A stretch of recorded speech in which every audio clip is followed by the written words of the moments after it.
Hello everyone, hope you are doing well. June 2026 attempt के exam खत्म हो चुके हैं। ठीक है, और अब मैं आपके लिए रिव्यू एनालिसिस लेके आया हूँ जून 2026 अटेम्प्ट के सारे ही पेपर्स का। सीएस प्रोफेशनल की अगर मैं बात करूँ तो मैं सारे पेपर का एनालिसिस करूंगा अपने इस यूट्यूब चैनल पर। ठीक है, बिटवीन द एग्जाम मैंने कोई भी रिव्यू, कोई भी एनालिसिस, कोई भी रील नहीं अपलोड किया अपने चैनल पे, जस्ट बिकॉज कि स्टूडेंट अगर मैं बिटवीन द एग्जाम कोई भी रील डालता, कोई भी क्वेश्चन का सॉल्यूशन देता या कोई भी रिव्यू करता कि क्वेश्चन, ये क्वेश्चन कैसा था, वो क्वेश्चन कैसा था, कौन सा क्वेश्चन हार्ड था, डिफिकल्ट था, इससे स्टूडेंट बेसिकली थोड़ा डिस्टर्ब होता है। तो मैंने कोई भी वीडियो अपलोड नहीं करी। पर अब जैसे कि आपके एग्जाम हो चुके हैं, अब हम सारे पेपर का एनालिसिस करेंगे, अच्छे से करेंगे, देखेंगे कि क्या पैटर्न था, किस टाइप के क्वेश्चन पूछे गए थे, उनका क्या सॉल्यूशन था, क्या आंसर था। ठीक है, पूरा ओवरव्यू करेंगे।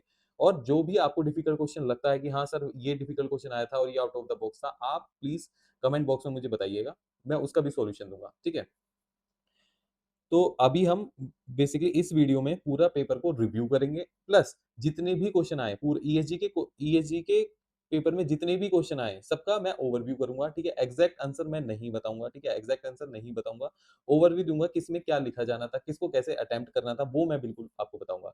अगर आपको इस पेपर के सजेस्टेड आंसर चाहिए तो प्लीज वीडियो को लाइक करिए और कमेंट बॉक्स में सजेस्टेड आंसर लिखिए। अगर इस वीडियो पे 100 कमेंट्स आते हैं फॉर द सजेस्टेड आंसर, तो मैं आईसीएसआई से पहले ईएसजी के पेपर के सारे सजेस्टेड आंसर आपको दूंगा। ठीक है, तो चलिए वीडियो स्टार्ट करते हैं और अच्छे से एनालिसिस करते हैं ईएसजी के एग्जाम का। ठीक है, अब मैंने आपके लिए एक शीट बनाई है ये। ठीक है, अब इस शीट में मैंने क्या लिखा है, जैसे नोटिस ऑफ बोर्ड मीटिंग की अगर मैं बात करूं, पहला क्वेश्चन जो आया था वो नोटिस ऑफ बोर्ड मीटिंग पे आया था। ठीक है, और वो किस टाइप ऑफ क्वेश्चन था वो भी मैंने लिखा है, किस कैटेगरी का क्वेश्चन था वो भी मैंने लिखा है। अब सर ये एलसी एनालिसिस क्या है? पेपर से पहले, पेपर से 1 महीने पहले हमने अपने बेसिकली ग्रुप, हमने अपने ग्रुप में और यूट्यूब चैनल पे भी हमने डाला था, एबीसी एनालिसिस डाला था, जिसमें हमने एबीसी कैटेगरी में चैप्टर्स को डिवाइड किया था। ठीक है, और उसके बाद इंपॉर्टेंट टॉपिक भी दिए थे, जिसको मैंने बोला था कि मस्ट सी टॉपिक्स हैं, आपको देखकर ही जाने हैं। ठीक है, अब वहां से जितने जितने भी टॉपिक्स उसमें कवर्ड थे उनके आगे मैंने कवर्ड लिखा है, और जो नहीं कवर्ड थे वो नहीं कवर्ड थे, तो उनके आगे नॉट कवर्ड लिखा है। तो ये हमारा एनालिसिस है। ठीक है, बाकी पेपर में किस टॉपिक से क्वेश्चन आया था मैंने वो भी बता दिया है, किस टाइप का क्वेश्चन आया था वो भी मैंने बता दिया है, और किस कैटेगरी का क्वेश्चन था, ए कैटेगरी के चैप्टर से क्वेश्चन था, बी कैटेगरी से था, सी कैटेगरी से था, वो भी मैंने बता दिया है। ठीक है, ये सारे क्वेश्चन है। अब आप इसमें आप जून 2026 अटेम्प्ट में ईएसजी के एग्जाम में देखिए, सभी स्टूडेंट थ्योरी थ्योरी थ्योरी करते रह गए। सर इतनी थ्योरी है ईएसजी में, इतने प्रिंसिपल हैं, इतने आप देखोगे सिंगापुर के बेसिकली कॉर्पोरेट गवर्नेंस फोरम्स दिए रखे हैं आपने, कितने सारे प्रिंसिपल्स हैं, विदेशों की बात हो रही है, यूएस की बात हो रही है, साउथ अफ्रीका की बात हो रही है, न्यूजीलैंड की बात हो रही है आपकी बुक में, कितना कुछ दिया हुआ है थ्योरी में। पर आया थ्योरी नहीं, बिल्कुल भी थ्योरी नहीं आया पेपर में, थ्योरी में पेपर बिल्कुल भी नहीं आया है, पेपर में बिल्कुल भी थ्योरी नहीं आई है। आप देखोगे provision based question, provision based question, दो थ्योरेटिकल क्वेश्चन आए थे यहाँ पे। ठीक है, वो भी कौन से थे, इंडिपेंडेंट डायरेक्टर के ऊपर था, और ये इवेल्युएशन ऑफ डायरेक्टर के ऊपर क्वेश्चन था। उसके बाद देखोगे अगेन प्रोविजन, ये सारे प्रोविजन बेस्ड, एक केस फ्लो बेस्ड क्वेश्चन है, provision based question, provision based question again theoretical, सारे प्रोविजन बेस्ड। अच्छा, रिस्क मैनेजमेंट में थ्योरी आई है, देखो जो 20 नंबर का रिस्क मैनेजमेंट था उसमें एक क्वेश्चन को छोड़कर सारे ही सारी थ्योरी आई है। ठीक है, वो था रेस्पॉन्सिबिलिटी ऑफ रिस्क मैनेजमेंट, ये बेसिकली प्रोविजन बेस्ड था, बाकी सब थ्योरी आई थी। उसके बाद अगेन इसमें भी प्रोविजन बेस्ड था और यहाँ पे भी थ्योरी आई। ठीक है, तो थ्योरी के अगर आप देखोगे कितने क्वेश्चन है थ्योरी के, एक दो, यहाँ पे 3 4 5 6 7 8 9, अब ये ऑप्शनल में निकल गए हैं। ठीक है, ऑप्शनल था क्योंकि ये, इसलिए 9 10 11 12, बस 12 क्वेश्चन आए थे। 12 में से जिसमें भी 4 क्वेश्चन देखोगे आप, तो वो बेसिकली चॉइस के क्वेश्चन थे। तो आप मान के चलो 6 से 7 क्वेश्चन थ्योरी के थे, बाकी सारा पेपर प्रोविजन बेस ही था। ठीक है ना, बाकी सारा पेपर प्रोविजन बेस था। अगर प्रोविजन बेस देखोगे तो companies act plus LODR 46 marks का आया था आपके पेपर में। अदर लॉ की अगर मैं बात करूं तो 25 मार्क्स का आया था। अदर लॉ में अगर मैं बात करूं तो अदर लॉ के कौन कौन से क्वेश्चन थे सर? अदर लॉ के क्वेश्चन अगर आप देखेंगे तो जैसे कि chief risk officer, RBI master direction, NBFC के ऊपर आई थी, तो ये बेसिकली प्रोविजन बेस्ड था, पर ये कंपनीज एक्ट 2013 नहीं था, पर था तो प्रोविजन ही, मास्टर बेसिकली मास्टर डायरेक्शन से आरबीआई की। उसके बाद false complain under Lokpal and Lok Ayukta act, ये भी सेक्शन 46 से क्वेश्चन आया हुआ था, तो ये भी प्रोविजन बेस्ड था। Roles and responsibility of environmental auditor, ये सप्लीमेंट से क्वेश्चन था, अगेन ये प्रोविजन बेस्ड क्वेश्चन था, रूल्स में से था। ठीक है, उसके बाद जैसे आप यहाँ देखोगे तो आईटी एक्ट के अंदर रेगुलेटरी डायमेंशंस दिए हुए हैं, ये भी प्रोविजन ही थे। तो ये बेसिकली अदर लॉज की बात कर रहा हूँ, पर कंपनीज एक्ट 2013 में और एलओडीआर की अगर मैं बात करूंगा तो वहां पे आप देखोगे कि 46 मार्क्स का जो है वो सिर्फ कंपनीज एक्ट एंड एलओडीआर ही आया हुआ है। ठीक है। और मैंने बोला था, जब मैंने हाउ टू स्कोर 60 प्लस की वीडियो बनाई थी, how to score 60 plus in ESG, तो वहां पे बोला था मैंने कि 30 मार्क्स का मैंने तो 30 बोला था, एटलीस्ट 30 मार्क्स का जो है कंपनीज एक्ट एंड एलओडीआर आएगा, आपको करके ही जाना है, मस्त मस्त मस्त है। आप थ्योरी के पीछे मत भागना, 30 मार्क्स यहाँ से लेना, प्लस रिस्क मैनेजमेंट और सस्टेनेबल आपका जो बीआरएसआर डिस्क्लोजर रिपोर्टिंग वाला चैप्टर है, वो वाला अच्छे से करके जाना, ठीक है। 30 नंबर वो देगा, 30 नंबर आपको ये देगा, 60 नंबर तो आपके ऐसे ही हो जाएंगे अच्छे अच्छे, ठीक है। 60 में से आप अगर बेसिकली 45 भी स्कोर करते हो और 40 में से 15 की मेहनत और करो, तो वहां से 60 लेके आओ, तो टोटल 60 नंबर ऐसे आने थे, ठीक है। और अब पेपर भी देखो 46 मार्क्स का बिल्कुल प्रोविजन बेस आया है। अदर लॉ की बात करूं तो मैं अदर लॉ से भी क्वेश्चन आए, वो 25 मार्क्स के आए, ठीक है। थ्योरेटिकल बहुत कम आया है, रिस्क मैनेजमेंट में मानता हूँ 20 नंबर का बिल्कुल थ्योरी था, और उसमें एक क्वेश्चन प्रोविजन बेस्ड था जिसमें रेस्पॉन्सिबिलिटी ऑफ रिस्क मैनेजमेंट की बात हुई थी, ठीक है। एक कैटेगरी में अगर देखोगे मैक्सिमम मार्क्स, मैक्सिमम मतलब ये ऑप्शनल में भी आए थे ना रिस्क मैनेजमेंट में, तो इसलिए ये 90 पहुंच गया है। बट जो आपने अटेम्प्ट किया होगा उसमें से 65, 15, 20, अच्छा कैटेगरी सी में थोड़ा ज्यादा गया है, बस इतनी बात हुई है, ऊपर नीचे हो गया है। हमने यहाँ पे 20 अज्यूम करा था और यहाँ पे बेसिकली 10 टू 15 अज्यूम किया था, तो इतना फर्क हुआ है। बाकी 65 मार्क्स का अगेन हमने कहा था 65 टू 70 मार्क्स का कैटेगरी ए से आया, तो कैटेगरी ए से पेपर ही आया है। 15 मार्क्स का कैटेगरी बी से आया, कैटेगरी सी से 20 मार्क्स का आया। बेसिकली यहाँ पे स्टेक होल्डर राइट वाला जो चैप्टर है और एनवायरमेंट वाला जो चैप्टर है, वहां से supplement question stake holder 10 number का आया था, इसलिए 20 मार्क्स क्वेश्चन पहुंच गए, ठीक है जी। ये था पूरा पेपर का एनालिसिस, इसको आप अच्छे से देखना कैसे कैसे किस चैप्टर से क्वेश्चन आता है। अब हम क्वेश्चन पेपर की तरफ बढ़ते हैं, अब क्वेश्चन पेपर की तरफ बढ़ते हैं और एक एक क्वेश्चन को उठाते हैं और उसका रिव्यू करते हैं, ठीक है जी।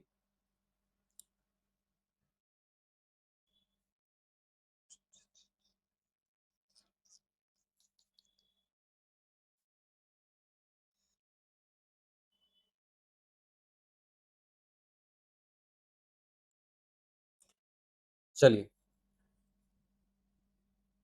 ये आपका ईएसजी का पेपर है, और अब ये जो केस स्टडी है ना, मैं पूरी केस स्टडी तो नहीं पढ़ने वाला, ठीक है। जहां जहां मुझे लगेगा केस स्टडी का रेफरेंस लेना चाहिए, मैं आपका केस स्टडी का रेफरेंस लूंगा। सर आप ये तो बताइए ओवरऑल पेपर कैसा था। ओवरऑल पेपर की अगर मैं बात करूंगा, पेपर बहुत ईजी था, हाँ जी बिल्कुल ईजी था। एक क्वेश्चन के अलावा एक एनालिसिस वाला क्वेश्चन था, एनालिटिकल जिसे मैं बोलूंगा, बाकी सारा पेपर जो था वो बहुत ईजी था। कैसा था सर? बहुत ईजी था, हाँ जी बिल्कुल सच में ईजी था, मैं बताऊंगा। क्योंकि अगर आपके प्रोविजन अच्छे हैं, अगर आपकी प्रोविजन पे पकड़ है, तो पेपर सच में ही बहुत ईजी था। और जो थ्योरेटिकल क्वेश्चन की मैं बात कर रहा हूँ ना, थ्योरी आई थी, वो इतनी डिफिकल्ट थ्योरी नहीं थी, वो एक पेज की भी थ्योरी नहीं बनती अगर आप उसको लिखने बैठोगे, कॉपी पेस्ट भी करोगे मॉड्यूल से, तो थ्योरी लेंदी तो था ही नहीं पेपर, ठीक है। जो थ्योरी आई थी वो भी बहुत ईजी आई थी, ठीक है, आप देख लेना, मैं आपको टॉपिक बता दूंगा बिल्कुल। तो आप बेसिकली मॉड्यूल ओपन करके देख लेना, थ्योरी भी बहुत ईजी आई हुई थी, तो पेपर तो लेंदी था ही नहीं, और पेपर ईजी था, बिल्कुल ईजी था। अब थोड़ा पेपर जो था वो प्रोविजन वाला था, तो आपको प्रोविजन आपके टिप्स पे होने चाहिए थे, पेपर बहुत ईजी था। चलिए पहला क्वेश्चन देखते हैं, क्वेश्चन नंबर 1 का एक part. Examine the validity of the notice narrating the irregularities if any and the consequences thereof. अब इसके लिए हमें केस स्टडी पढ़ना जरूरी है, क्योंकि बिना केस स्टडी पढ़े समझ नहीं आएगा क्या इरेगुलरिटीज थी। इरेगुलरिटीज की अगर मैं बात करूं तो मैं हाईलाइट कर देता हूं। पहली इरेगुलरिटी ये थी कि Arul serve the notice of the propose board meeting to be held on 3rd May through speed post on the 1st May, stating in subject line a propose board meeting on 3rd May to discuss the appointment of new independent director and to discuss other matter on a plain paper mentioning the company's name and date, ठीक है। एक बात ये हो गई, आप एक बात ये नोट करिए यहाँ पे, अरुल ने नोटिस सर्व करा प्रपोज बोर्ड मीटिंग का, जो कि 30 मई को होनी थी, और कब सर्व करा? 1 मई को सर्व करा स्पीड पोस्ट से, ठीक है। दूसरी बात, जो शशि हैं वो कंपनी सेक्रेटरी हैं कंपनी की, वो पर्सनल इमरजेंसी लीव पर हैं, hence this matter was being handled by Arul Shashi assistant a newly company secretary who joined the company recently. तो ये कौन है? असिस्टेंट है, असिस्टेंट सीएस है, ठीक है। कंपनी के सीएस नहीं है, असिस्टेंट सीएस है। कंपनी के सीएस मतलब केएमपी, वो नहीं है, पर क्या है? असिस्टेंट न्यूली क्वालिफाइड सीएस है, ठीक है। अच्छा, ये बोर्ड मीटिंग शॉर्टर नोटिस पर हो रही है, मैं आपको बता देता हूँ। ये बोर्ड मीटिंग जो है वो शॉर्टर नोटिस पर हो रही है। केस स्टडी पूरी नहीं पढ़ेंगे, क्योंकि अगर पूरी पढ़ेंगे तो बहुत लंबी वीडियो हो जाएगी ये, ठीक है। तो ये जो मीटिंग है वो शॉर्टर नोटिस पे हो रही है।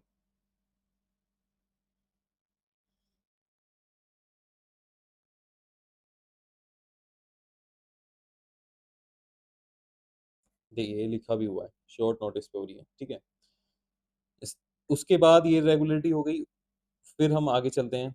ये वही बात बोल रहे हैं कि कंपनीज एक्ट में लिखा है 7 दिन का नोटिस देना है, तो कंपनी सेक्रेटरी ने बता रहा है हमारे आर्टिकल एसोसिएशन में शॉर्टर नोटिस की बात लिखी हुई है, ठीक है। अब आपको इरेगुलरिटीज बतानी है, ये वाली लाइन आपने पढ़ ली होगी। ये बेसिकली लिखा है, प्लेन पेपर पे मेंशन कर दिया है कंपनीज का नेम एंड डेट, और यहाँ पे लिखा हुआ है discuss of the appointment of new director सीधा, और discuss the other matter on a plain paper matching the company names and date. अब नोटिस ऐसे जाता है, हमें कौन सा सेक्शन या कौन सा बेसिकली रूल बताता है कि नोटिस ऑफ बोर्ड मीटिंग में क्या क्या लिखना चाहिए, ठीक है, content of the notice of the board meeting कौन बताता है हमें? सर SS1 बताता है। तो ये क्वेश्चन SS1 का था, सिंपल सिंपल, ठीक है। नोटिस में, notice of the board meeting में हम क्या क्या मेंशन करते हैं, लिखा है ना, day, date, time, venue, place of the meeting, ये सब चीजें लिखते हैं हम। सीरियल नंबर मेंशन करते हैं बोर्ड मीटिंग का। तो ये सब क्या है, ये सब कंप्लायंस है SS1 के। तो क्या वो नोटिस में लिखे थे? जी नहीं लिखे थे। तो ये इरेगुलरिटी थी, सबसे बड़ी इरेगुलरिटी जो SS1 में भी लिखी हुई है। स्पीड पोस्ट से जब भी हम बेसिकली नोटिस भेजते हैं तो एडिशनल 2 डे हमें ऐड करने पड़ते हैं। जब भी हम स्पीड पोस्ट से नोटिस भेजते हैं तो एडिशनली 2 डे ऐड करने होते हैं। अगर अब 1 मई को मैं नोटिस सर्व कर रहा हूं तो 2 दिन ऐड कर दूंगा, तो ये तो 3 मई को नोटिस माना जाएगा मेरा। 3 मई को ही मैंने बेसिकली सर्व किया है शॉर्टर नोटिस का, क्या तो मैं कर सकता हूँ। तो 3 मई को तो मेरी मीटिंग ही थी, ठीक है। तो क्या मैं, ये इरेगुलरिटी है या नहीं है? है। तो 3 मई को ही मेरी मीटिंग थी, 3 मई को ही मैं बेसिकली नोटिस कर रहा हूँ, तो बेसिकली माना जाएगा ना एडिशनल 2 डेज, क्योंकि मैं ऐड करके चलूंगा। तो क्या ये इरेगुलरिटी थी? हाँ जी, बिल्कुल इरेगुलरिटी थी। अब इसके कॉन्सिक्वेंस क्या होंगे सर? कॉन्सिक्वेंस के लिए सेक्शन 173 लिखा हुआ है। अच्छा, 173 में लिखा हुआ है। अच्छा, एक बात और, एक इरेगुलरिटी और मेरी तरफ से, ठीक है। अब ये पता नहीं ICSI की सजेशन से में देखना पड़ेगा, पर मैं तो मान के चलता हूँ कि ये रेगुलेटरी थी। नोटिस जो यहाँ पे शशि जो है CS वो पर्सनल इमरजेंसी लीव पे था। Hence this matter was being handled by the Arup, जो इसकी शशि का असिस्टेंट है, जो न्यूली क्वालिफाइड CS है, ठीक है। तो ये कंपनी का CS नहीं है। और SS1 में लिखा हुआ है नोटिस जो इशू करता है वो कौन करता है? CS इशू करता है। अगर CS नहीं है कंपनी में, CS ही नहीं है, तो बेसिकली अदर बोर्ड मेंबर जिसको बोर्ड ने ऑथराइज किया हुआ है तो वो इशू करता है। इस केस में शशि को ऑथराइज किया ही नहीं हुआ है।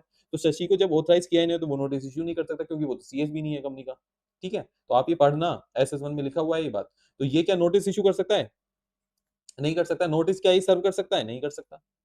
तो ये बात भी एक इरेगुलरिटी में आती है, ठीक है। अब इसके लिए 25,000 रुपए की पेनल्टी है आपके सेक्शन 173 में, ठीक है। 173 में 25,000 रुपए की पेनल्टी है। चलिए, तो ये क्या था? प्रोविजन वाला क्वेश्चन था, कंप्लीट प्रोविजन था जी, बिल्कुल, ठीक है। तो तीनों हमने 3 इरेगुलरिटी पढ़ी इसमें। पहली तो हमने यही पढ़ी कि कंटेंट जो था नोटिस का वो नहीं था, नोटिस में क्या क्या हमें स्पेसिफाई करना चाहिए। दूसरी बात, इशू किसने किया नोटिस? वो असिस्टेंट CS ने करा, वो भी गलत है। तीसरी बात, नोटिस जो हमने सर्व करा है वो 2 दिन पहले किया है, ठीक है, 2 डेज पहले किया हुआ है। और जब भी हम स्पीड पोस्ट से नोटिस सर्व करते हैं तो एडिशनल 2 डेज कैलकुलेट करके चलते हैं। तो जिस दिन की मीटिंग थी उस दिन मैं नोटिस सर्व कर रहा हूँ, ठीक है। तो ऐसा होना चाहिए? नहीं होना चाहिए, ठीक है। चलिए आगे बढ़ते हैं। ये हो गया क्वेश्चन। तो प्रोविजन बेस्ड क्वेश्चन था। सेक्शन 173 आपको लिखना था, सेक्शन सेक्रेटरी स्टैंडर्ड के बेसिकली आपको पैराग्राफ्स लिखने थे यहाँ पे। उसके बाद चलते हैं कि with reference to the provision of the Companies Act, outline the guidelines for the professional conduct of the independent director। तो बिल्कुल ये क्या प्रोविजन वाला क्वेश्चन है। आपको बेसिकली गाइडलाइंस लिखनी थी प्रोफेशनल कंडक्ट की। ये कहाँ मिलेगा सर हमें? Schedule 4 code of independent director. तो अगर आप ये वाला पढ़ेंगे तो इसमें बिल्कुल फर्स्ट उसमें ही पैरा में लिखी हुई है गाइडलाइंस। तो ये प्रोविजन बेस्ड वाला डायरेक्ट क्वेश्चन था, आपको पॉइंटर्स लिखने थे। Elucidate the role of the lead independent actor, ये थ्योरेटिकल क्वेश्चन था। ये भी अगेन मॉड्यूल था, 100% पेपर मॉड्यूल से था। मॉड्यूल से बात कुछ नहीं था, सप्लीमेंट्री से 2 क्वेश्चन आए हुए हैं, बस आपको इतना देखना था। वो मॉड्यूल में नहीं थे, वो सप्लीमेंट में से थे, ठीक है। तो ये क्या, ये बिल्कुल थ्योरेटिकल क्वेश्चन था आपका, आपकी बुक से था, role of lead independent actor. उसके बाद advise the board on the consideration evaluation technical and behavioural competencies, ये अगेन थ्योरेटिकल क्वेश्चन है। और इसकी थ्योरी ऐसी नहीं थी, बहुत इजी थ्योरी थी, लेंथी कुछ भी नहीं था। आप, मैं बताऊं, 1 पेज का नहीं बना पाते आप इसको, इतने छोटे पॉइंटर्स थे इसके, ठीक है। तो मैं मॉड्यूल का पेज नंबर ही बता देता हूँ अगर आपको देखना है रेफरेंस के लिए। पेज नंबर 170 पे इसकी थ्योरी है, ठीक है। चलिए नेक्स्ट क्वेश्चन देखते हैं। नेक्स्ट क्वेश्चन बड़ा ही इंपॉर्टेंट है और बड़ा ही थोड़ा मतलब एजम्पशन वाला था कि प्रोविजन बेस्ड था, ठीक है, नो डाउट, पर इसमें छोटी छोटी वर्डिंग्स पे हमें ध्यान देना था। तो वही इंपॉर्टेंट था कि आपने पेपर रीड कैसे किया होता। क्या सर ऐसा क्या था इसमें, बताइए। Mehar fashions limited is a public limited company promoted by 5 founders, ठीक है। It manufacture textiles and is well known for its brand Flash. As a part of its expansion plan and also to raise funds from the PFund, the founder were evaluating to appoint new directors, okay, who will not only to contribute to the company's strategic growth but help in expanding its business. One of the founder Mahik hold 26% equity in Clothing Private Limited. अब देखो यहाँ तक आप पहले समझो, ठीक है, यहाँ तक एक कंपनी है मेहर फैशन लिमिटेड, ठीक है, वो एक पब्लिक लिमिटेड कंपनी है। अब उसके 5 फाउंडर हैं। अब 5 फाउंडर ने एक ब्रांड बनाया फ्लैश अपने कंपनी के नाम से ही। मतलब कंपनी का नाम तो मेहर फैशन लिमिटेड था, उसके अंदर एक बेसिकली ब्रांड था फ्लैश। अब उसको बेसिकली एक्सपेंशन प्लान कर रहे हैं, फंड रेज करना चाह रहे हैं, तो फाउंडर ने बेसिकली सोचा कि एक न्यू डायरेक्टर को लेके आते हैं जो बेसिकली स्ट्रेटेजिक ग्रोथ में कंपनी की कंट्रीब्यूट करे और बिजनेस को एक्सपेंड करे। ठीक है, इतनी बात समझ आ गई। एक पब्लिक लिमिटेड कंपनी थी, उसके 5 फाउंडर थे, ठीक है, और वो बेसिकली एक्सपेंशन करने के लिए स्ट्रेटेजिक ग्रोथ में कंट्रीब्यूट करे, ऐसे एक पर्सन को लेकर आना चाहिए जो उनका कंपनी का डायरेक्टर बने। सिंपल सी बात यहाँ तक इतनी थी। अब उनका एक फाउंडर जो था वो था महिक, जिसका 26% इक्विटी में स्टेक था। किस कंपनी का? एक क्लोथिंग प्राइवेट लिमिटेड कंपनी के नाम है एक कंपनी का, इसमें उसका 26% इक्विटी का स्टेक है। कौन? हमारी कंपनी का फाउंडर। हमारी कंपनी कौन सी? मेहर फैशन लिमिटेड का। He propose that if the company enter into an agreement with clothing, मतलब मेहर और क्लोथिंग का अगर एग्रीमेंट होता है, it can procure raw material at reasonable price thereby increasing in the profit margin. तो basically हम raw material को procure कर सकते हैं रीजनेबल प्राइस पे। क्यों? क्योंकि इसको 26% स्टेक है, अच्छा खासा स्टेक है।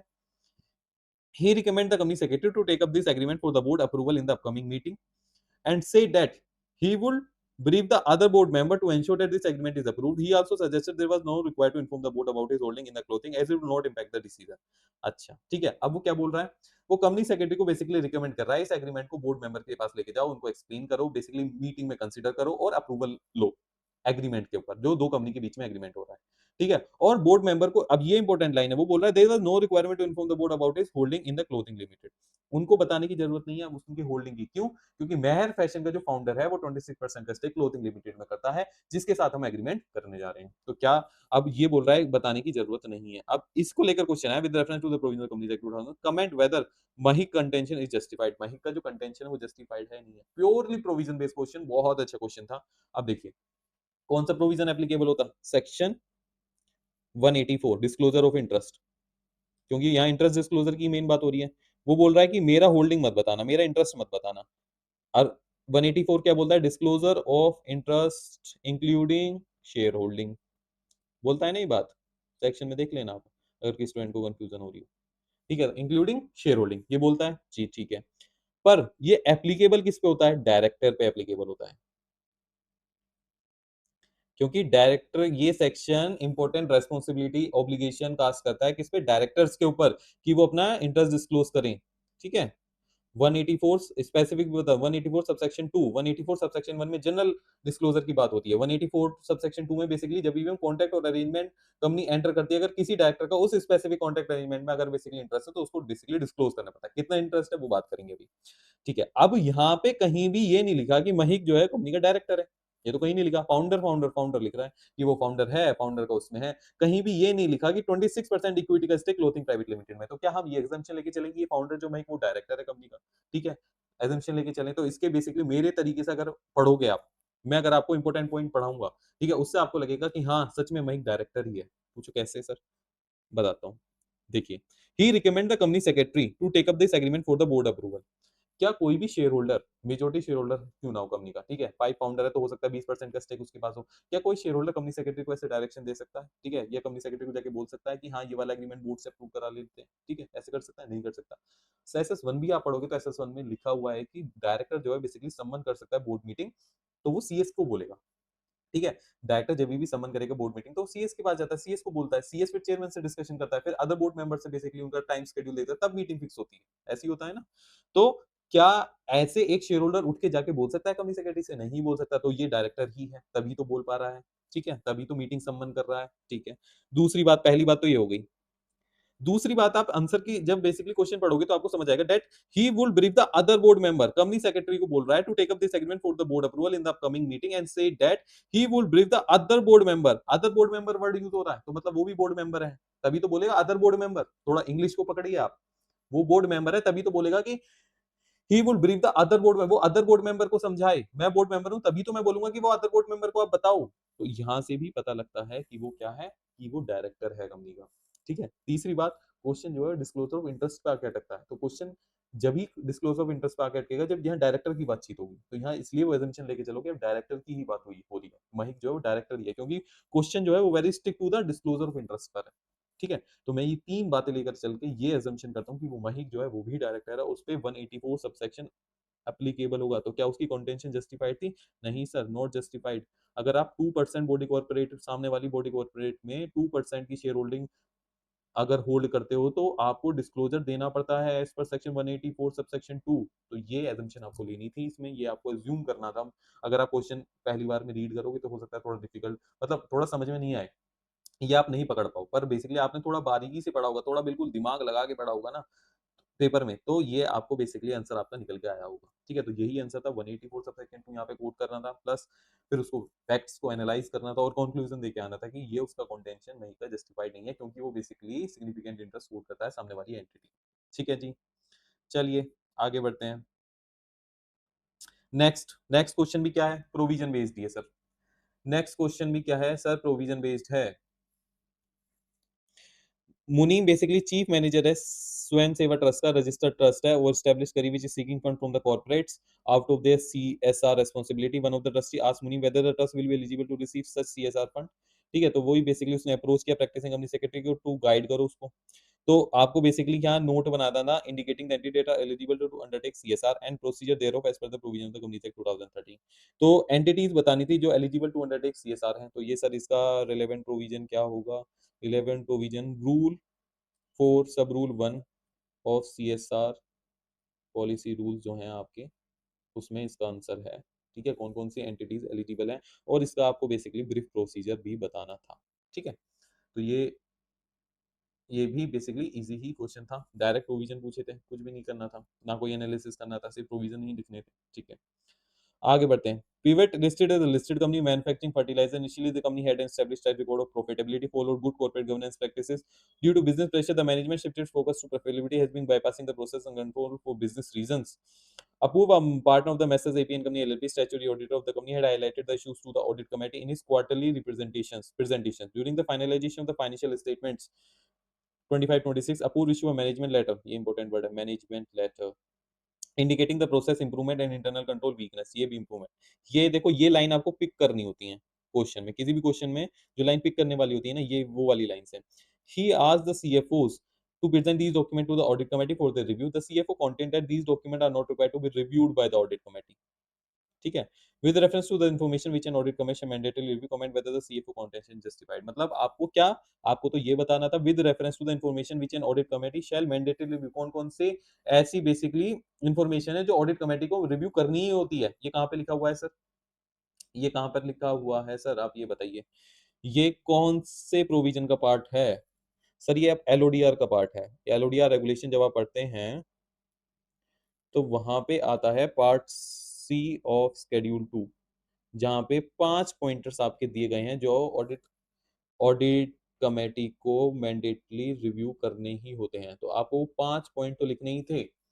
उसमें से एक पॉइंट क्या है? Management letters. मैं क्यों बोल रहा था पकड़ने वाली बात है? मैनेजमेंट लेटर या letter of internal control weakness जो है इशूड बाय ऑडिटर, ये क्या है? वन ऑफ द, ये बेसिकली मैंडेटरी रिव्यू करना होता है। आप पार्ट सी ऑफ शेड्यूल 2 जाओगे तो वहां ऑडिट कमेटी का पार्ट दिया हुआ है और उसमें पढ़ोगे तो 5 पॉइंटर्स लिखे हुए हैं, तो वही आपको मेंशन करने थे। और कंटेंशन जस्टिफाइड है या नहीं है? Not justified. तो 5 नंबर आपको ऐसे मिल जाते हैं अगर आप प्रॉपर कंक्लूजन प्रोविजन लिख के आते हैं। ठीक है, उसके बाद क्वेश्चन नंबर थर्ड ए देखते हैं। अच्छा, थर्ड ए क्या है? प्रोविजन बेस्ड है। अब इसमें क्या पूछ रहा है? सिंपल सा क्वेश्चन है, लास्ट लाइन से शुरू कर देता हूं मैं, क्योंकि इसमें कुछ है नहीं, डायरेक्ट क्वेश्चन आया था प्रोविजन का ही। Advise Minu on the procedure to be followed for passing the resolution by circulation. Procedure क्या फॉलो करते हैं हम रिजोल्यूशन बाय सर्कुलेशन जब भी हम बेसिकली पास करते हैं। Also indicate when will this resolution to be treated as pass. तो इसका प्रोसीजर क्या सेक्शन 175 में दे रखा है? कंपनीज एक्ट में बिल्कुल भी नहीं दे रखा है, SS1 में दे रखा है। तो SS1 देखना। SS1 समझ में आ रहा है? जब भी आपने अगर हाउ टू स्कोर 60 प्लस वाली वीडियो देखी होगी तो वहां मैंने SS1 कितने अच्छे से बोला था कि सर SS1 पढ़ के जाना है, SS1 पढ़ के जाना है। बिटवीन द लाइन जो पैराग्राफ दे रखे हैं वहां की एक एक लाइन लाइन पकड़ के आपको प्रॉब्लम देके वो क्वेश्चन पूछेगा। ठीक है, मीटिंग्स जो होगा, मीटिंग में कोई सिचुएशन देगा, ठीक है, प्रैक्टिकल सिचुएशन देगा मीटिंग की, और आपको वो सोल्व करनी होगी, तो वहां पे आपको relevant paragraph applicable provision of the paragraph SS1 आपको वहां लगाना पड़ेगा। बोला था, तो इसलिए बोला था क्योंकि SS1 से क्वेश्चन आते हैं और ये प्रैक्टिकली बहुत ज्यादा इंपॉर्टेंट है।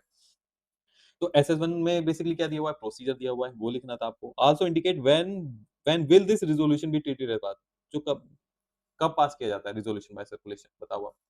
तो resolution by circulation shall be treated as passed when it approved by majority of director. अब ये भी SS1 में लिखा हुआ है, जब मेजॉरिटी ऑफ डायरेक्टर अप्रूव कर देते हैं जो कि एंटाइटल्ड टू वोट हैं, unless not less than 1/3 of total number of director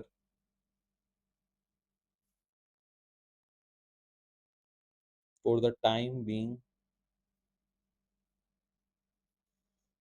require the resolution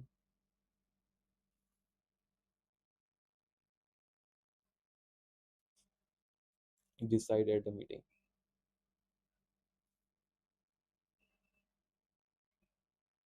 हाँ जी, आया समझ में।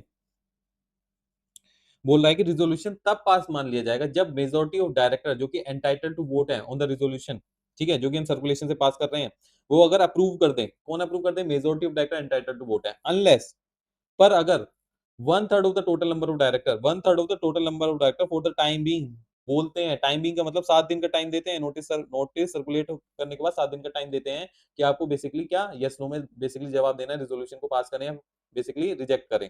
तो 7 दिन का टाइम मिलता है। अरे 7 दिन के बीच में अगर 1/3 of the total number of director अगर ये बोलते हैं कि नहीं ये रिजोल्यूशन तो डिसाइड मीटिंग होना चाहिए क्योंकि इंपॉर्टेंट मैटर है, हमें तो मीटिंग में इसके लिए मीटिंग बुलाओ, मीटिंग में रिजोल्यूशन करेंगे, तो वो रिजोल्यूशन बेसिकली आरबीसी पास नहीं हो सकता।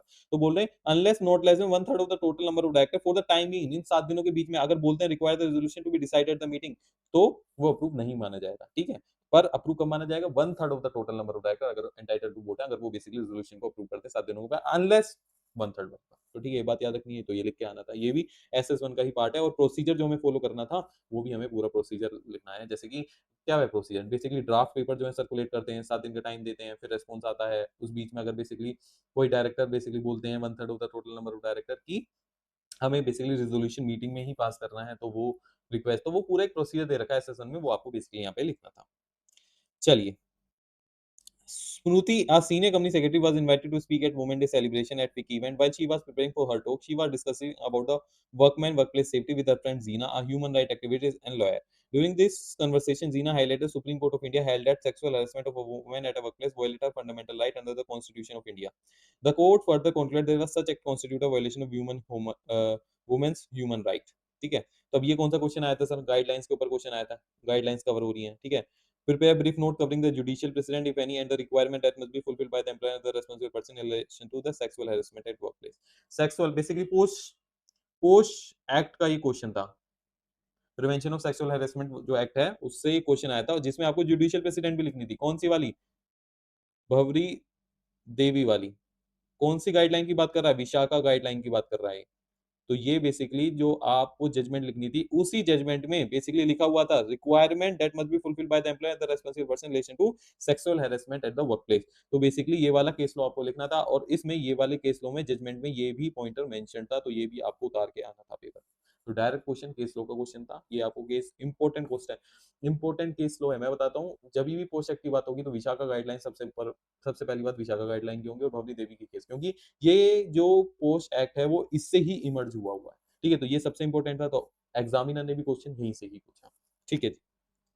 आगे बढ़ते हैं, ये सोशल स्टॉक एक्सचेंज के ऊपर क्वेश्चन था। तो बेसिकली ये क्या था, सोशल स्टॉक एक्सचेंज के सोशल इंपैक्ट से रिलेटेड बेसिकली की पॉइंट्स आपको लिखने थे जो एलओडीआर में है और फ्रेमवर्क ऑफ द सोशल। तो ये क्या सप्लीमेंट का क्वेश्चन था, ये कौन सा क्वेश्चन था जी, सप्लीमेंट का क्वेश्चन था, जहां पे आपको सोशल स्टॉक एक्सचेंज के डिस्क्लोजर की बात करी गई है। कौन से रेगुलेशन है, regulation number 91C and 91E sub regulation 2A। तो ये आपके सप्लीमेंट में दी हुई है, तो यहाँ से बेसिकली क्वेश्चन आया हुआ है framework of the social stock exchange का, ठीक है। चलिए नेक्स्ट क्वेश्चन देखते हैं। अब नेक्स्ट क्वेश्चन सीआरओ के ऊपर है, requirement to appoint the CRO as per the guideline. तो बेसिकली ये भी प्रोविजन बेस्ड क्वेश्चन है। तो इसके लिए हमें क्या देखना था सर, आरबीआई ने मास्टर डायरेक्शंस इशू किए हुए हैं, आपकी बुक में है, मास्टर डायरेक्शंस इशू कर रखे हैं, आपकी बुक में है, ठीक है। सीआरओ के अपॉइंटमेंट से रिलेटेड, ठीक है। तो आपको ये यहाँ पे लिखनी थी, उनकी बेसिकली एप्लीकेबिलिटी लिखनी थी। वैसे तो बहुत सारे पॉइंटर्स दे रखे हैं, पर क्वेश्चन से भटकना नहीं है, रिक्वायरमेंट के ऊपर क्वेश्चन है, तो एप्लीकेबिलिटी आपको यहाँ पे लिखनी थी। उसके बाद नेक्स्ट क्वेश्चन अगर मैं देखूंगा तो बेसिकली अब नेक्स्ट क्वेश्चन देखिए इंस्टीट्यूट ने क्या पंगा किया हुआ है इसमें। इंस्टीट्यूट ने बेसिकली क्वेश्चन बनाया है ई वेस्ट मैनेजमेंट से रिलेटेड। ठीक है, सीनियर मिराज एक सीनियर प्रोफेशनल है जो कि वेस्ट मैनेजमेंट कंपनी में उनके साथ काम करता है, and was approached by leading corporate magazine to provide a write up for the publication in its monthly journal a perspective. He asked Pari his assistant to prepare brief write up on the initiative formalise the e waste recycling sector by the Indian government. He suggested Pari to include a few point from the e waste management rules. अब ये देखो, वो suggest कर रहा है, ठीक है, पर ये अपनी असिस्टेंट को कि कुछ पॉइंट जो है वो इंक्लूड करो, कहां से, ई वेस्ट मैनेजमेंट रूल 2016 से, which provide for the compulsory authorisation for dismantling and recycling unit from the concern SPCBs और the pollution control committees. In this context prepare a brief note explaining the step taken by the government to address the problem related to e-waste management in India। तो आपको क्या basically आपको right up लिखना है, आपको भी right up लिखना है, आपको नोट बनाना है जहां आपको एक्सप्लेन करना है steps taken by government to address the problem related to e waste management in India. अब इसमें पंगा क्या था, कमी, गलती क्या थी? गलती ये थी, ई वेस्ट मैनेजमेंट रूल जो है ये तो कब के खत्म हो गए हैं, अब ये तो रिप्लेस हो गए हैं। हाँ जी, रिप्लेस हो गए हैं किससे? ई वेस्ट मैनेजमेंट रूल 2022 से।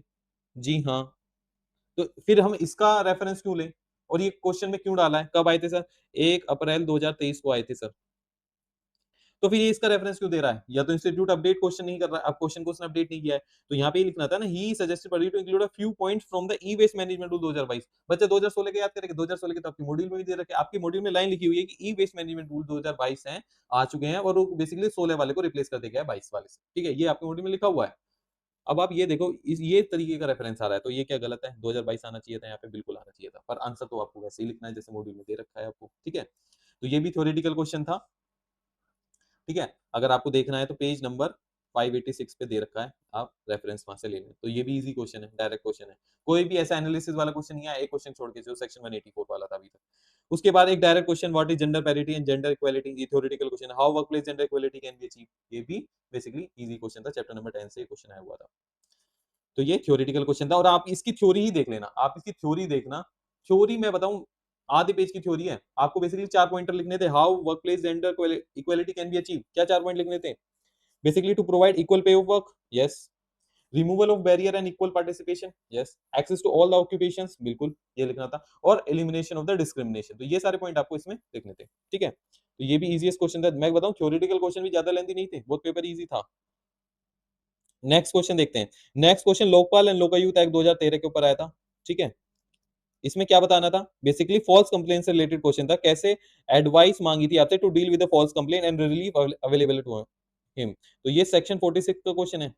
सेक्शन 46 आपके बेसिकली मॉड्यूल में दिया हुआ है, लोकपाल एंड लोकायुक्त एक्ट 2013 का। तो वहां पे लिखा हुआ है कि क्या क्या रिलीफ उसको मिलेगा। तो ये भी प्रोविजन बेस्ड क्वेश्चन था। ठीक है, डायरेक्ट क्वेश्चन था, क्योंकि इसमें देखो एनालिसिस तो करने की जरूरत है, डायरेक्ट पूछ रहा है एडवाइस करो deal with the false complain with relief available to him. तो आपको with reference to the Lokpal and Lokayukta act का बेसिकली रेफरेंस लेना था। तो सेक्शन 46 का ही क्वेश्चन था, आपकी प्रोविजन पे पकड़ अच्छी होनी चाहिए बस। उसके बाद ये सप्लीमेंट से क्वेश्चन आया था, आपका रोल्स एंड रेस्पॉन्सिबिलिटीज बतानी थी, किसकी? एनवायरमेंटल ऑडिटर की। अच्छा, ये थ्योरेटिकल है? नहीं, ये बोल रहा है as per the environmental audit rule 2025, इसलिए सप्लीमेंट से आया है, लेटेस्ट है ये। As per the environmental audit rules आपको बेसिकली सप्लीमेंट में से बताना था। ठीक है, चलिए आगे चलते हैं। उसके बाद करते हैं, as part of the periodic updates to the board, Kirti the company secretary of Geo techno limited inform the board member about the national data governance policy.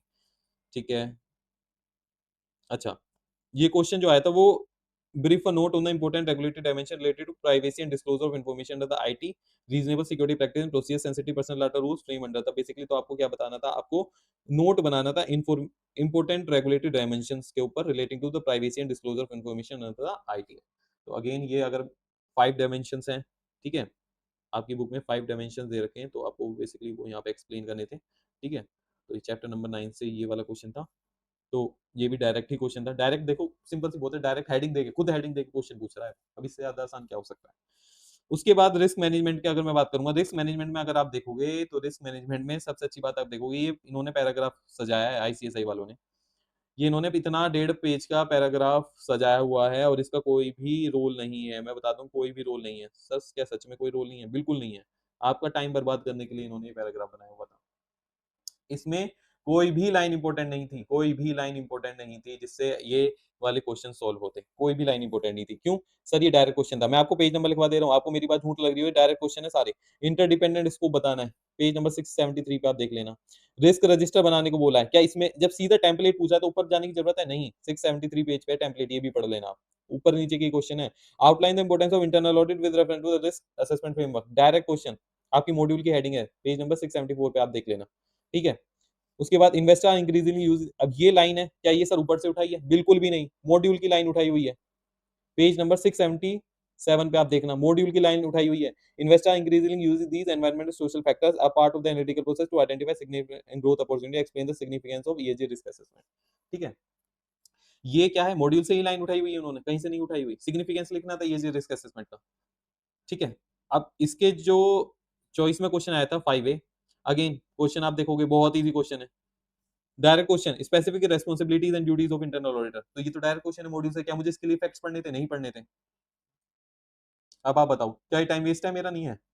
Case study देके बच्चे कुल जा रहे हैं, थ्योरेटिकल, बिल्कुल थ्योरेटिकल क्वेश्चन, थ्योरी लिखनी थी आपको, ठीक है, जो 11 पॉइंटर दिए हुए हैं। उसके बाद identification current and potential hazard in the risk analysis, risk analysis की थ्योरी है ये, ठीक है। रिस्क एनालिसिस में आपको बेसिकली दो टाइप के वहां पॉइंटर दे रखे हैं ना, आइडेंटिफाई, रिस्क एनालिसिस में आइडेंटिफाई करना है थ्रेट को, और फिर एस्टिमेट करना है रिस्क, ठीक है। तो ये पूरा प्रोसेस दिया हुआ, ये आपको बेसिकली यहाँ पे लिखना था। एक्सप्लेन ऑपरेशनल रिस्क, ये भी direct question. Highlight the challenges witness in mitigating such risk, direct question है, ठीक है, page number 699। Indicate who is responsible for risk management in the background of the companies act LODR question. अब ये question अच्छा है, ये module के self test question का क्वेश्चन है। तो इसकी रेस्पॉन्सिबिलिटी है सर, सेक्शन कंपनीज एक्ट में section 143 subsection, section 143 subsection 3 clause M, clause N. तो वहां क्या, बोर्ड ऑफ डायरेक्टर अपनी बोर्ड रिपोर्ट में एक स्टेटमेंट लिखते हैं regarding the development and implementation of the risk management plan, तो आपको वो मेंशन करना था। उसके बाद role of the risk management committee, risk management committee कहाँ पे बेसिकली एलओडीआर रेगुलेशन में दी हुई है? हाँ जी, ये रेगुलेशन नंबर 21 पर, इसके जब आप शेड्यूल पढ़ोगे तो वहां पे रोल्स एंड रेस्पॉन्सिबिलिटी दी हुई है एलओडीआर के अंदर, तो वो आपको लिखनी थी यहाँ पर, ठीक है। तो अगेन एक प्रोविजन वाला क्वेश्चन था जैसे कि मैंने बताया, और बाकी के क्वेश्चन जो थे वो थ्योरेटिकल थे, डायरेक्ट मॉड्यूल से थे, फैक्ट पढ़ने की कोई भी नीड नहीं थी। आप ये देखो, सीधा वन लाइनर क्वेश्चन डायरेक्ट, तो इसलिए ही मैंने बोला था पहले आप क्वेश्चन पढ़ना फिर फैक्ट्स के पास जाना। क्वेश्चन पढ़ के समझ में आ रहा है डायरेक्ट क्वेश्चन है, टेम्पलेट पूछ रहा है रिस्क रजिस्टर का, तो डायरेक्ट क्वेश्चन आपको डायरेक्टली लिखना था, ठीक है। तो उसके लिए मैं क्यों टाइम वेस्ट करूं, ठीक है। अब आई समझ में। अब आते हैं मेन क्वेश्चन, सबसे परेशान करने वाला क्वेश्चन 6A। चलो 6A को बाद में करेंगे, पहले दो डायरेक्ट क्वेश्चन देख लें। जीआरआई, जीआरआई का सिंपल बेसिकली क्या पूछा था? GRI reporting protocol aim to cover the wide range of ESG issues, GRI offer environmental performance indicator divide into primary category that should be used as part of environmental sustainability report, outline any 5 primary category and review these indicators are category. Simple question है, इसमें था कुछ 5 category पूछ रहा है आपसे, book में 9 category दी गई हुई है, बुक में 9 कैटेगरी दी है, आपको 5 कैटेगरी लिखनी थी, ठीक है। जो इंडिकेटर्स थे, जिसको इंडिकेटर्स को कैटेगराइज किया हुआ है, सर कौन कौन से इंडिकेटर्स होते हैं? Material, energy, water, compliance, product and service, ठीक है। तो ये आपको लिखने थे 5 पॉइंटर, 5 कैटेगरी, ठीक है। तो 9 प्राइमरी कैटेगरी हैं जिसके अंदर बेसिकली 13 एनवायरमेंटल परफॉर्मेंस इंडिकेटर्स दे रखे हैं, GRI offer environmental performance indicators, तो बेसिकली 30 परफॉर्मेंस इंडिकेटर है 9 कैटेगरी, तो आपसे तो 5 ही कैटेगरी पूछ रहा है बस वो डायरेक्ट थ्योरी में, ठीक है। तो डायरेक्ट क्वेश्चन था। These are the several there are several standard and guidelines that organization can use to conduct the sustainability audit, explain, one liner question। several standard and guidelines बिल्कुल होती हैं, several standard guidelines कौन कौन सी? Sir GRI standards हैं हमारे पास sustainability audit के लिए, GRI standards हैं। उसके बाद नेशनल रीजनल स्टैंडर्ड्स हैं, आईएसओ 26,000 है। उसके बाद सस्टेनेबिलिटी असेसमेंट स्टैंडर्ड्स हैं,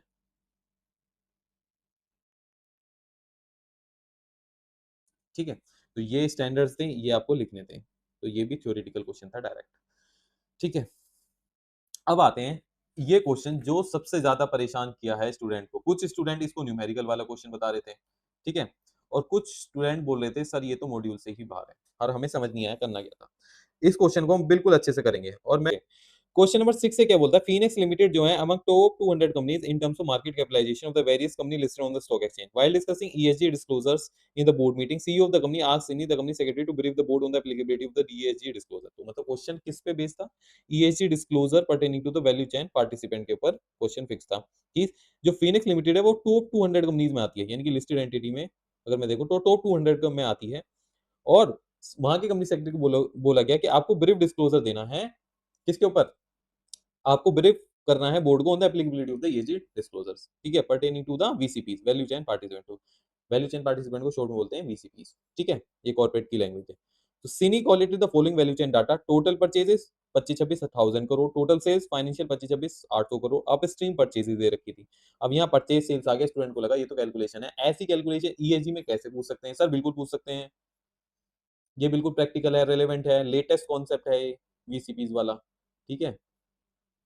on the basis of the above indicate the supplier for which company is required to make, तो कौन कौन से सप्लायर के लिए मुझे ईएसजी डिस्क्लोजर देना पड़ेगा, इन्होंने तो इतने सारे सप्लायर दे दिए, तो किस कौन कौन मेरे वीसीपीस बनेंगे और कौन कौन किस किस के वीसीपीस के लिए मुझे ईएसजी का डिस्क्लोजर देना होगा, वो बताओ, ये पूछ लिया गया, बताओ कैसे सोल्व होगा सर ये। सर इसके लिए ना सेबी का सर्कुलर है एक, आपके मॉड्यूल में भी दे रखा है, सेबी सर्कुलर के नाम से तो नहीं दे रखा, पर ESG disclosure for value chain participant के नाम से आपके मॉड्यूल में दे रखा है। हाँ जी बिल्कुल सही बात है।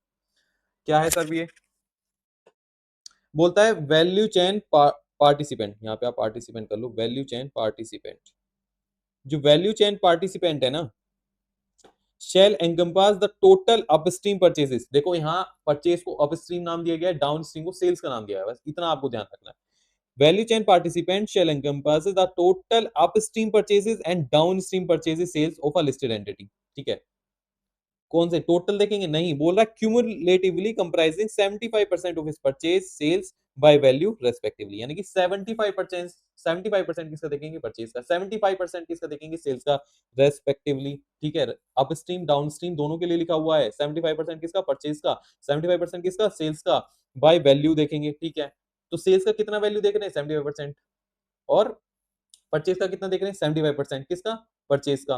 तो जो वैल्यू चेन पार्टिसिपेंट, जो वीसीपी 75% परचेज का पार्ट है, जो मेरी कंपनी के टोटल परचेज के 75% का पार्ट है, जो कंट्रीब्यूट करते हैं इतनी परचेज बाय वैल्यू, मैं वो वीसीपी का डिस्क्लोजर, ईएसजी डिस्क्लोजर दूंगा, ये है रूल, ठीक है। तो ये आपके मॉड्यूल में है, बिल्कुल आप पढ़ना कि वीसीपी शेलंगा पर, वीसीपीज में कौन कौन आते हैं, वीसीपीज में वो लोग आएंगे जो top upstream purchase and downstream partners हैं, ठीक है, of a listed entity cumulatively comprising. तो क्या मैं एक परचेजर को ऐसे को देखूंगा जो बेसिकली जो बेसिकली 75% करता हूं, नहीं, टोटल क्यूमुलेटिवली देखूंगा मैं, एक या एक से ज्यादा है, चार पांच मिला के क्यूमुलेटिवली जो 75% परचेज का कंट्रीब्यूट करते हैं, ठीक है।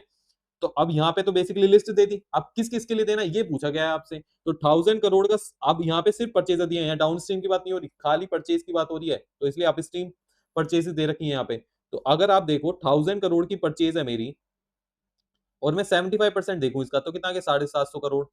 तो क्या 750 एक देखूंगा, नहीं, क्यूमुलेटिवली 75% जो कंट्रीब्यूट कर रहे हैं, 300 200 150 100, तो आप इसको कैलकुलेट करो तो कितना बन रहा है, 750 करोड़। तो कौन कौन से मेरे वीसीपीस का मैं डिस्क्लोजर दूंगा, इनका ए का, बी का, सी का, डी का, ये मिलके क्या बना रहे हैं, 750 करोड़ का मेरा 75% है, तो इनका मैं दूंगा, बिल्कुल दूंगा। क्या ही मॉड्यूल में था, ठीक है, क्या ही इजी क्वेश्चन था, पढ़ने से सोल्व हो जाता अगर आप थोड़ा, क्योंकि ये तो बेसिक था, जनरल बेसिकली जनरल 75% परचेज का मैं देखूंगा, ठीक है। तो अगर किसी ने, आपने अगर जहां से भी लेक्चर लिए होंगे, अगर किसी ने आपको अच्छे से समझाया होगा इस तरीके से कि वीसीपीस क्या होते हैं, आप स्ट्रीम कैसे देखेंगे, डाउन स्ट्रीम प्रैक्टिकली थोड़ा बताया होगा, तो ये इजी से सोल्व होने वाला क्वेश्चन था। अब इसमें दिक्कत क्या थी, दिक्कत क्या थी कि सेबी का सर्कुलर एक और आ गया इसके बाद, जो अब आप देखो, जो एफएमसीजी कंपनीज थी, जो सीमेंट वाली इंडस्ट्री वाली कंपनीज थी, उनके वीसीपीस बहुत सारे थे, उनके परचेजर जो देखेंगे, जो सप्लायर थे वो बहुत सारे थे, ठीक है। तो जब उनके बेसिकली सप्लायर बहुत सारे थे, तो उनको बहुत बहुत ज्यादा डिस्क्लोजर देने पड़े थे, उनके वीसीपीस 500 600 700 ऐसे भी वीसीपीस हो गए थे, तो इतना बल्क में डिस्क्लोजर देना पॉसिबल नहीं था, ठीक है। तो ईज ऑफ कंप्लायंस के लिए सेबी ने एक और सर्कुलर निकाला, ऐसे कोई हम दे देंगे 700 700 वैल्यू चेन पार्टिसिपेंट का डिस्क्लोजर देंगे रिपोर्टिंग में, तो नहीं, तो सेबी फिर सर्कुलर 28 मार्च को लेकर आया। पहला वाला सर्कुलर कब आया था? 23 में आया था, 21 जुलाई 23 में। उसके बाद सेबी फिर से एक सर्कुलर लेकर आया जो कि एप्लीकेबल था फाइनेंशियल ईयर 24-25 ऑनवर्ड, और ये तो 25-26 का केस है। आपको जो क्वेश्चन दे रखा है वो 25-26 का केस है। उसमें सेबी ने सर्कुलर दिया, सर्कुलर में लिखा disclosure for the value chain. बोला बोले disclosure for the value chain shall be made by listed entity as per the BSR code. ठीक है। Value chain shall encompass top upstream and downstream partner of the listed entity individually comprising 2%। क्या बोल रहे हैं? Individually comprising 2% और more of the listed entity purchase and sales by value respectively. Individually देखना है, अब क्यूमुलेटिवली नहीं है। अब क्या है? इंडिविजुअली 2% देखना है आपको। और बोलता है however listed entity may limit शैल लिमिट नहीं है, may limit disclose of the VCs to cover 75% of the purchase and sales by value respectively। मतलब पहला तो ये है मैंडेटरी है, इंडिविजुअली जो भी 2% कंट्रीब्यूट करता है, 2% का पार्ट बनता है सेल्स का, तो वो तो हमें उसके लिए तो देना ही देना है। उसके रिगार्डिंग हमारा ईएजी डिस्क्लोजर जाएगा ही जाएगा उस वीसीपी के रिगार्डिंग। पर बोलता है हाउएवर लिस्टेड एंटिटी लिमिट लगा सकती है कितना? 75% तक। क्यूमुलेटिव की बात हो रही है यहाँ पे। अगेन किसकी बात हो रही है? जब भी 75% की बात होगी तो क्यूमुलेटिव की बात की जा रही है। 75% तक दे सकते हैं। पर अब ऐसा होगा ना, जो जो 1-1%, 0.5%, 0.2% वाले वो क्या हो जाएंगे? अब वो यहाँ से बाहर निकल जाएंगे। और जो मेजर मेजर 2% वाले हैं और या उससे ज्यादा वाले हैं, तो बेसिकली जो क्यूमुलेटिवली 75% कॉन्ट्रीब्यूट कर रहे हैं, तो उनको हम ले लेंगे। पर बोल रहा है मे लिमिट, या तो आप सारे का दे दो या लिमिट लगा के 75% तक का तो हमें दे ही दो। ठीक है। तो 75% कितना बैठता है? 1,500 करोड़ का। जी बैठता है 750 करोड़। और इंडिविजुअली मैं 2% देखूंगा 1000 करोड़ का, कितना हुआ? 20 करोड़। परचेजेस की बात हो रही है अगेन अप स्ट्रीम की, कितना हुआ? 20 करोड़ हो गया। ठीक है। तो अब मैं ऐसे सप्लायर देखूंगा जो 20 करोड़ वाले हैं, जो जिनसे हम 20 करोड़ का परचेज कर रहे हैं। तो क्या कोई है 20 करोड़ का?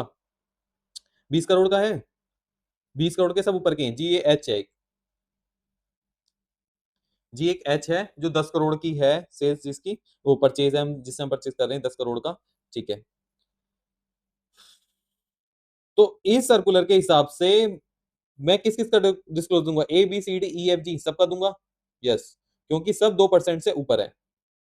सप्लायर एच नॉट कंसिडर्ड, क्योंकि बेसिकली वो 2% से कम है।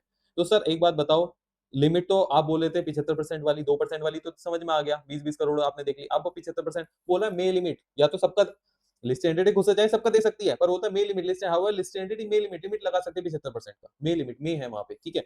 तो क्या मैं जी तक दूंगा? ठीक है, हाँ जी तक दे सकते हैं।